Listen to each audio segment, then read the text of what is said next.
Hi guys, long time no see. So I haven't. First of all, wait, I'm gonna log in with my Facebook. Okay, so at first I wanted to make a video with my phone, but I decided that this is better. Sorry. So first of all, how's everyone? Would you imagine that the last time I made a video was probably when I was working from home? But right now my company has decided to go back to Shinjuku. So that's my bag and my water bottle.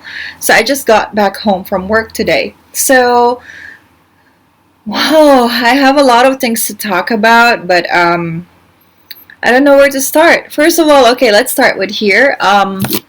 Let me check my. I would like to let me make this video first to thank people. So where is that? PayPal. Okay. You always post or comment on my Facebook. So or on my,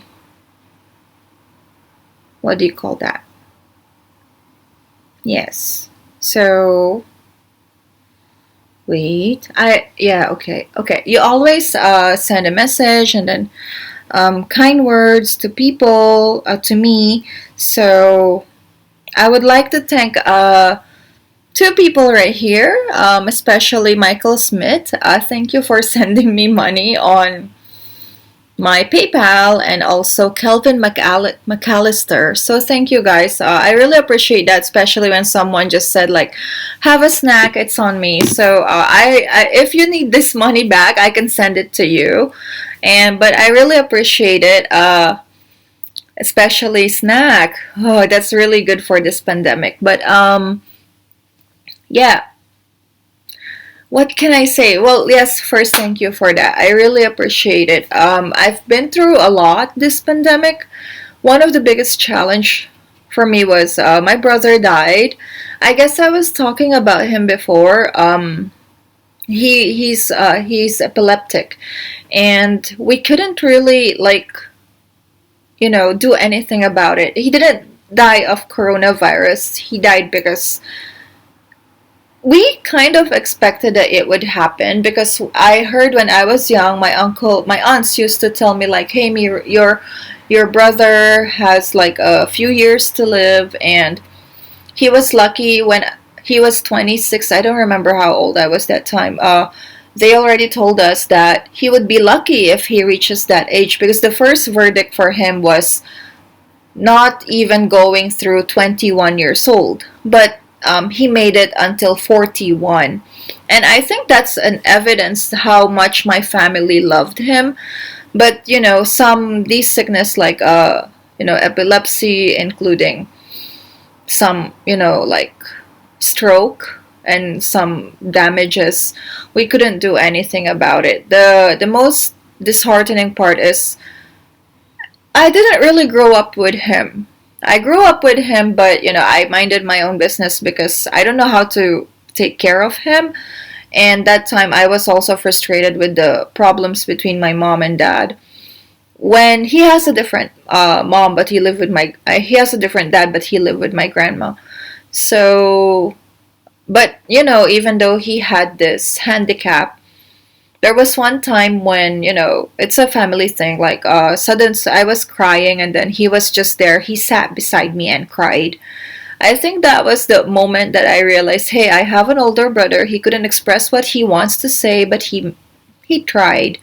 So thank you for all the condolence and so on. Yeah. And then another thing, what else happened to me? Well, we moved back to Shinjuku at my work. At first, I was really like, why right now? I'm already used to like working from home.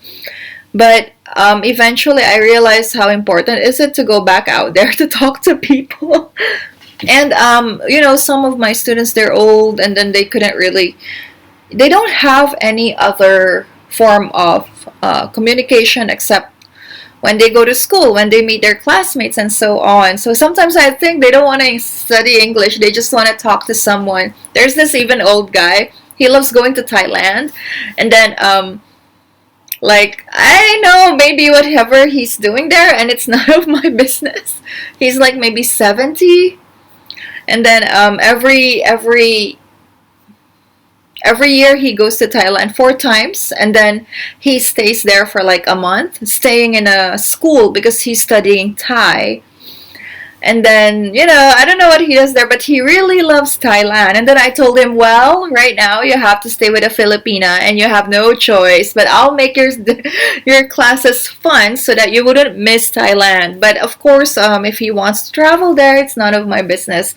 So, yeah, how is pandemic in Japan right now? It has been, to be honest, it's so normal. Not normal, but I think, to honestly, compared to how it was during the start, it is less scary. Some people might say like, maybe because we didn't have enough information or something.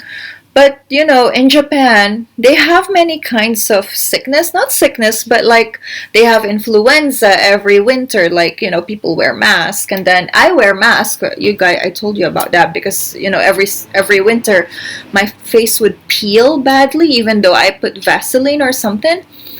And then, I got used to it. And when I have no makeup, I wear a mask. So, and then I think most people, they don't really mind wearing it because of that influenza season cold or so on. And then is the government forcing us? Not really as well. I think they, because Japanese are used to it, so it's not a problem about mask. Sanitizing, I think we just have like our own sanitizers. We just, spray it in our hand whenever we touch something. So it's a form of, self-care along with, social responsibility. I don't know really, because I'm wondering like, or maybe we don't have a good testing system here. But nevertheless, everything is fine. People are going back to work. So the government and the stations, they said like, if you have an opportunity to stay home, just stay home. Let's say if you have a chance to work from home. But if you don't have that chance to work from home, then you can go to work. But a lot of companies, they actually mandated their employees to stay home, or they do like shifting, let's say 50% during this day, 50% during that day, because there are some documents or things that couldn't be taken out of the office because of privacy, especially for some jobs. And then the good thing is some restaurants, they revived. Although the sad thing is the big, shopping malls, even one of the biggest electrical shop in Shinjuku closed down. So I think that's really disheartening. I went there and I wanted to buy something just to help them because anyway, I got like a stimulus cash, but I couldn't really find anything to buy because I think a lot of Japanese bought it. Maybe they want to help them too, but it's too late, And I mean, Japanese couldn't really sustain all of these shopping malls and so on.